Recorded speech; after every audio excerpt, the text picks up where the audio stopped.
Yeah. It is. No Yeah. one's doing it at a charity organization. No, that's a different game. Different game. And actually, I think a lot of South Africans don't talk about money. I think you and I had this conversation when we first chatted. And not that I'm saying you shouldn't talk about money, because I was told that you don't, you get brought up to say that that's not ladylike, that you talk about money and things like that. But I think talking about it in the right way is empowering. Because to be quite honest, everyone is doing this to earn a living, to do something that you want to do with that money, whatever it may be. And so I think if people could talk about money openly, like you would talk about sex or you would talk about drugs, not that I do drugs, but I'm saying if it became something that wasn't like you sort of danced around the topic, it would be interesting. Yeah. No, we talked about it before. It's true. And like now I remember, because I did study in Finland. In Finland, they publish your salary openly. Everyone knows how much you earn, which is like, they just don't care. Like, they're just like, this is a job. And then in American culture, obviously, they boost about like they're proud about whatever they earn.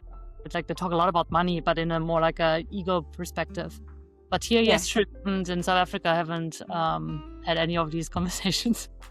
And I just find it fascinating, because I think if people let go of a lot of those sort of the veil of like dancing around it, might actually make it a lot easier for people to just be more open in business. I don't know. I like, it's something that's always been at the top of my mind and thought very interesting psychological story behind it. Yeah, to be honest, if you run a business, I mean, you do it. I mean, yes, it's a measurement, exactly, and I think that it's actually it's the only universal measurement.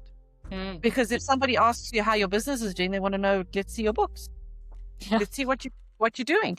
It's not about what you, Veronica, have done. I could talk about how wonderful I think I am, but actually, at the end of the day, how successful is the business? And if it's not, then you're just talking hot egg. Yeah, that's true. Yeah. Oh my God, it sounds like slitting your wrist stuff, but it's not. It's exciting. What would you feel like if your business or the businesses would disappear today? Like, what would you feel relieved about, and what would you miss? Woo! That's a big one.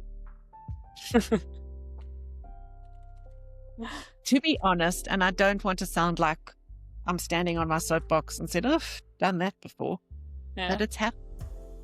It happened to me. COVID did that. Yeah. Like, we didn't earn a salary for 3 years. And yes, I might have been fortunate in the sense that I had savings and we used them. Yeah. But I think it'd just be the next cool opportunity. I mean, I hope it doesn't happen, but they never say never. Yeah. And as I said, pre-COVID, the BC that I thought was the perfect reality and would be like that for the rest of my life, or the rest of my working life, certainly showed me that actually when and these are the things, these colloquialisms, one door closes and another door opens, or when your back is up against the wall, the only way forward is forward. If people are waxing lyrical about that, it's only because they know what that feels like. Yes. And I know what that feels like. It's horrible. Yeah. It's horrible. But I do believe that, again, there's light at the end of the tunnel, all of these crazy things that people say to you.